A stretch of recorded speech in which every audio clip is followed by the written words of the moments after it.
When I first jumped in Metal Slug, I had a brief moment of worry. For a game based around tight action, pattern memorization, and a need for quick maneuvers, the jump was surprisingly floaty. However, perhaps unsurprisingly, the game is obviously designed around this jump. It complements the decision to have aiming be four-way in Metal Slug, though not when you're actually in a Metal Slug, then it's 360-degree aiming, but we'll get back to that. Anyway, yes, the jump. It's kinda objectively bad, but allows you to easily fire diagonally with the heavy machine gun, something you'll be doing a lot. It's kind of like the jump from Castlevania, where in a vacuum it's one of man's greatest errors, but somehow works within the context of the game. I'll be upfront and say I think Metal Slug is truly marvelous.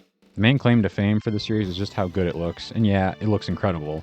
But I think that game deserves just as much acclaim for its pacing, enemy placements, and overall good-spirited arcade design.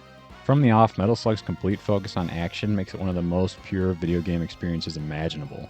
Once you are boots on the ground, you are firing your weapon and you won't stop until you destroy whatever mechanical nightmare awaits you at the end of the level. This non-stop pressure inherently makes the game hard, but honestly, I find the game to be quite fair. Enemies by and large go down quickly, especially once you realize how overpowered grenade spam is, and their attacks in return are fairly slow and flashy, so you won't often get killed in surprise. You'll still die a lot early on, but getting better doesn't take too long. Within a few runs, a pro-level gamer, such as myself, was able to get to the final boss in 3 to 5 credits. Though, being a Neo Geo game, it's compulsory for the final boss to be way harder, or in this case way spongier, one of my few critiques of the game. The main benefit of this focus on quick, tight action is the game really gets out of your way.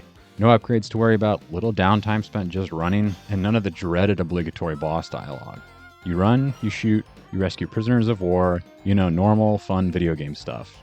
For your credit, you get a focused, good time. The developers opted for a game that munched your quarters through its non-stop pacing and flow versus being outright unfair. Like any good arcade game, once you get decent at raw survival, you then get in your own head about scoring and finding that perfect route to eventually 1cc it. It's up there with the best of the best as an example of how arcade game design can shine. The eponymous Metal Slug itself is a good way to spice up the gameplay. It plays much different from the base level running and gunning. You do now have access to 360-degree aiming, but in a hilarious twist of fate, it's also tied to your movement. This can be tricky to handle, which keeps the Metal Slug from feeling like a straight upgrade and more like an augment. I mean, it definitely is an upgrade, especially during boss fights because it can take multiple hits and deal more damage. But on the flip side, it's easy to get hit and can struggle when dealing with multiple enemies, so you'll still feel the need to be careful when piloting it.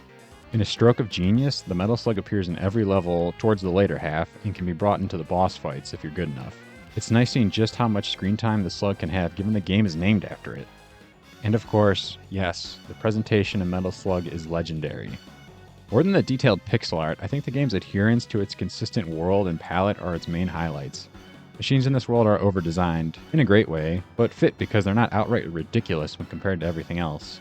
They aren't garish, they aren't alien, that comes later apparently, and they aren't completely nonsensical. This is a world where military hardware decides to just slightly ignore the laws of physics. It's as simple as that.